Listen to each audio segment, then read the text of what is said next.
Hello, I am Kamal Nayan Dwivedi, a professor in Department of Dravyaguna, Faculty of Ayurveda, Institute of Medical Sciences, Banaras Hindu University. As I am a professor of Dravyaguna, so I must start from Dravyaguna.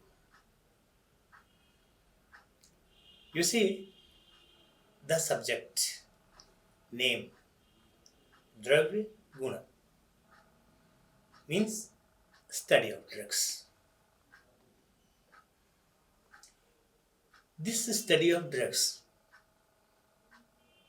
is not limited only up to Samhita period of Ayurveda. But you should glad to know that study of drugs have been performed and drugs have been praised even in Vedas, the most ancient era. And the Vedas are the most ancient documentation of literature of all branches of knowledge. You see, in Rigveda, it has been said that Ya Oshadhi Purva Jata Devabhyastayugam Pura means they said that this Oshadhi is on the earth. The knowledge of Oshadhi is to us existing even before the existence of deities. Meaning to say that it is older than deities means one of the most ancient branches of knowledge is knowledge about drugs. Not only this, but the Vedic people, the Maharshis, the ancient sages had tried to classify the drugs also as per their own experience or as per their own attitude. In Ayurveda, the aushadhis, the drugs have been praised that ya afala, ya falini, ya apushpa, yascha pushpini. Brihaspati प्रसूतास्ता no munchantvahangsa. In first half of the verse, you see, they have tried to classify the drugs. Ya falini, those plants which bear fruits. Ya apala, who don't bear fruits. Ya apushpa, which don't bear the flowers. And Yascha pushpini, who bears flowers. All you are derived from Brihaspati. Brihaspati Prasutavastha. You are derived from Brihaspati. No Munchantvahansa means those plants, you take care of me. हमारी रक्षा करें. This verse is from Atharvaveda. Not only this, they have considered, they have thought this on philosophical basis also. They said, Yasam Dyoshpita. This verse is from Stoniki Atharvaveda. Yasam Dyoshpita Prithvi Mata Samudro Moolam Virudham Babhuva Dyoshpita means Akash, who gives space for their fruiting, and flowering for their growth, just like a father. Prithvi Mata, which gives shelter from where they origin, just like our mother, Prithvi Mata. Samudra Moolam, their roots. Samudra means Samudra denotes the water.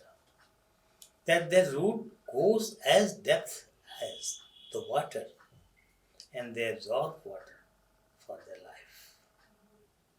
So, not only by not only classification, not only about knowledge of the drugs, but on their philosophy also, they have well considered and expressed their views in one or other manner. If we see Samhita period, most popular, not most popular, but one of the most popular Samhita is Charaka Samhita. Here also, Ayurveda has been considered to be constituted by three threads: Hetu, the causes of diseases; Ling, the features of diseases; and our third is Aushadhigyan, knowledge about drugs. Means the entire Ayurveda is constituted by three threads: knowledge of the causes of diseases, the characteristic features of diseases, and third, the knowledge of rational application of the drugs. Hetu Linga Aushadhyanam Swasthatur Parayanam. The Sutram Shashvatam Punyam Vividhe Yam Pitamaha means Lord Brahma Pitamaha. He constituted the Ayurveda, which comprised of three threads: Hetu, Ling, and Aushadhya. Not only this, far further to its the Agnivesh. In Charak Samhita, he constituted Bhesha Chatusk by his first four chapters. Means to first four chapters of Charak Samhita, he gave the name of Bheshaj Chatushk. Means very firstly, he described the drugs in four large chapters. And those are Dirghanjivati Adhyay, Tapamarg Tanduli Adhyay, Aragudhi Adhyay, and Shad Virachan Shatasthi Adhyay. These four initial chapters are called as Bheshaj Chatushk because in these all four chapters, only very firstly drugs are described. And furthermore, apart from giving the typical definition of Ayurveda, he defined Ayurveda again on the basis of knowledge of drugs. Yatascha Ayushyani Anayushyani Dravyaguna Karmani Vedeti Ato Api Ayurveda. He gave the reason why it is called Ayurveda. Why it is called Ayurveda? Because one of the reasons to be called it as Ayurveda is it gives knowledge about Ayushya drugs, Anayushya drugs, and their rational application, their properties, their actions, all things are described in Ayurveda. Therefore, this knowledge is called Ayurveda.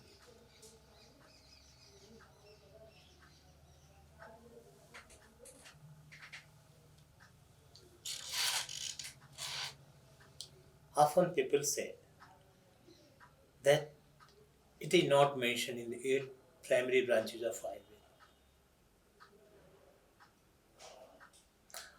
I tell them that though it is not described in 8 primary branches of Ayurveda, means Dravyaguna is though not described in primary 8 branches of Ayurveda, it constitutes one of the major thread, the sutra.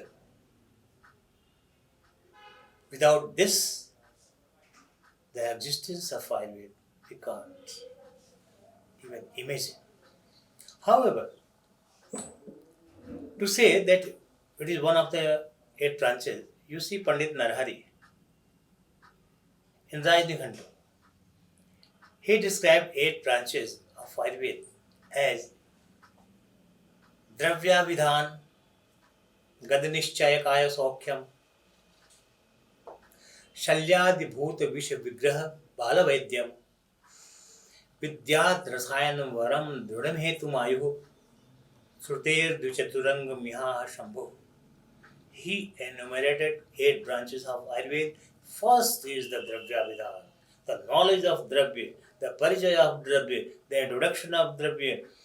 By all means, this is the first branch according to Pandit Narhari, the author of Rajnikhantu. Then second is Gadanishchaya.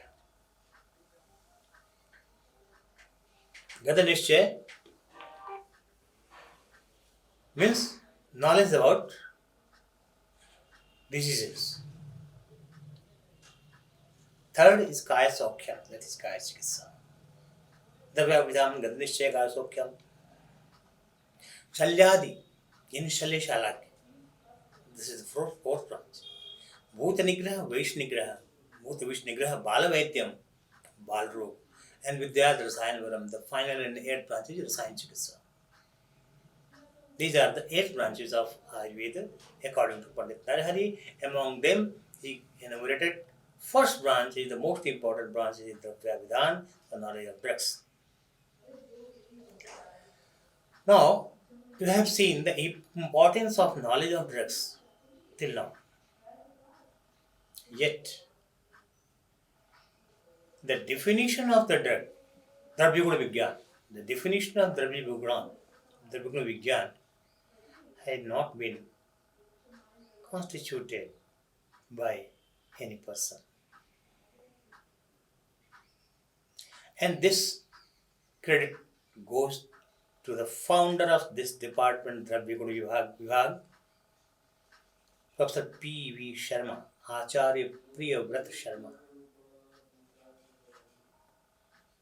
who is a legend of this subject, the pioneer of this subject.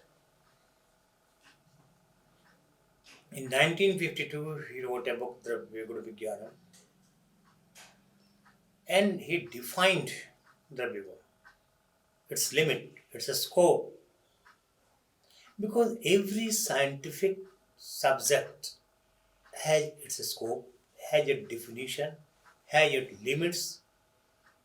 So, he wanted to describe what is Dravyaguna. Dravyanam Gunakarmani Yoga Vividha Satha Sarvasho Yatra Varnayante Shastram Dravya Gunam Hitat Dravyanam Gunakarmani. The good properties, the actions of the drugs, Prayoga Vividha Satha, their application, they are different, there are various applications. Sarvasho Yatra Varnante means everything, the entire things are described in a branch of Ayurveda, and that branch is called as Shastram Dravya Gunam Hita. उसको हम द्रव्यगुण शास्त्र कहते हैं, and then branch of knowledge is called Dravyaguna Shastra.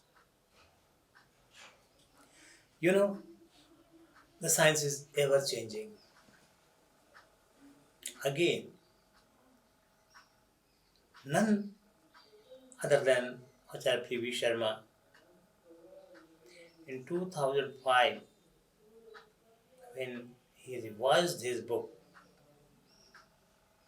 and published Golden Jubilee edition of Dravyaguna, then he again modified the definition of Dravya.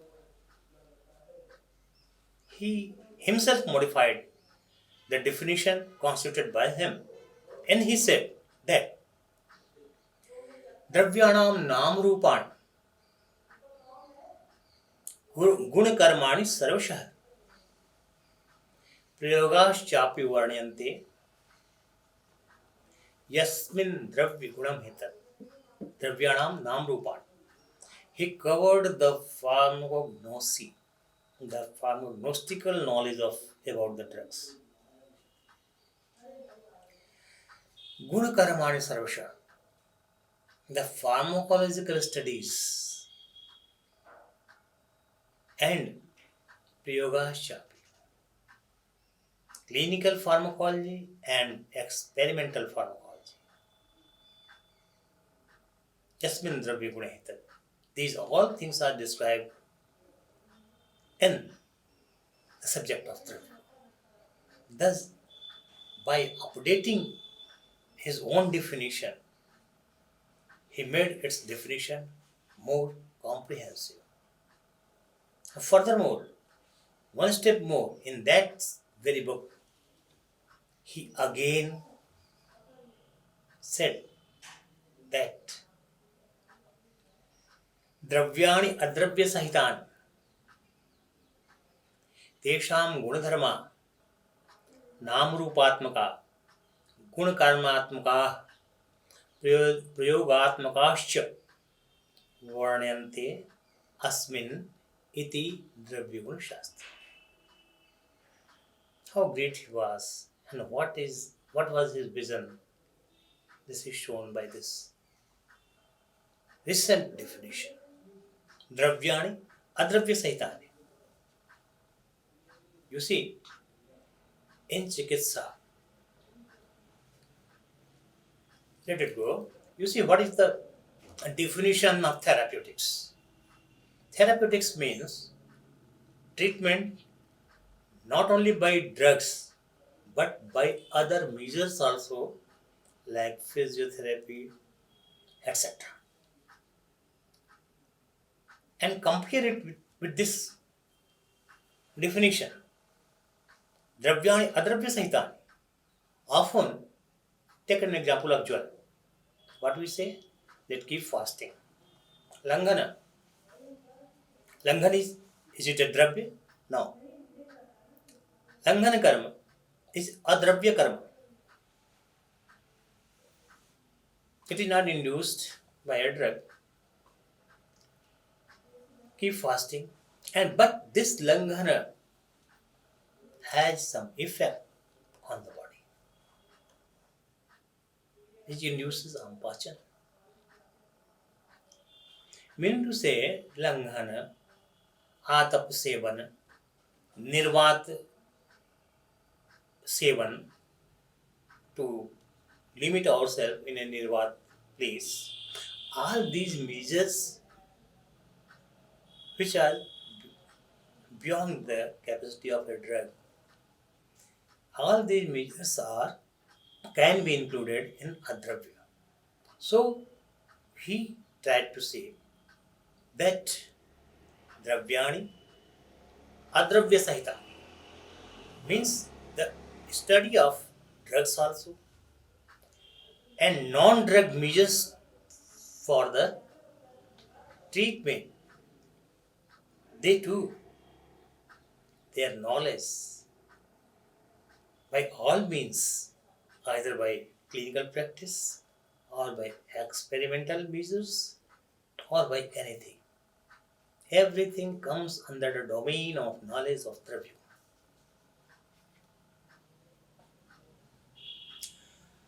Now, I will raise another point, that why Dravyaguna?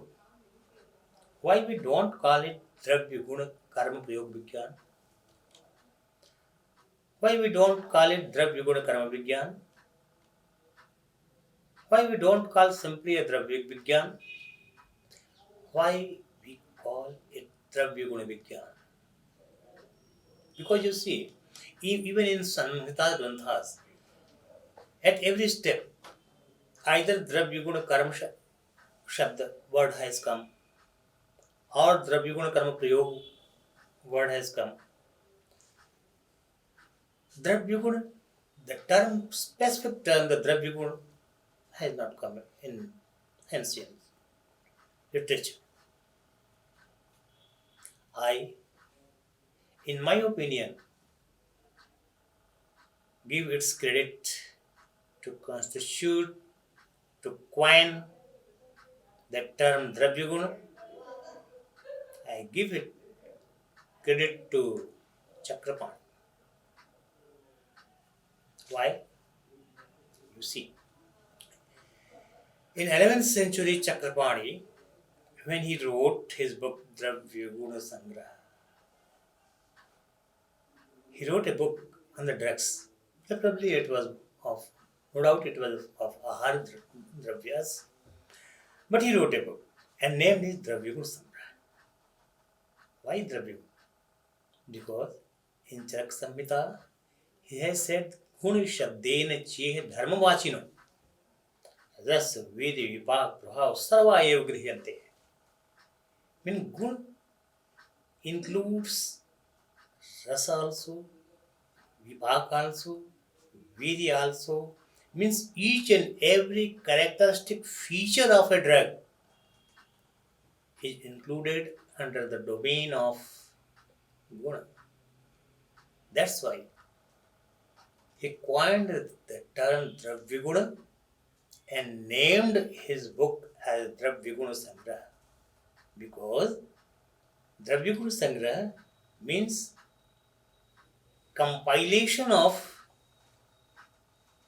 knowledge about the gunas of Dravya, and Guna includes Rasviripa, Prayog, etc., etc., etc. And that's why today also we call Dravyaguna Vigyan.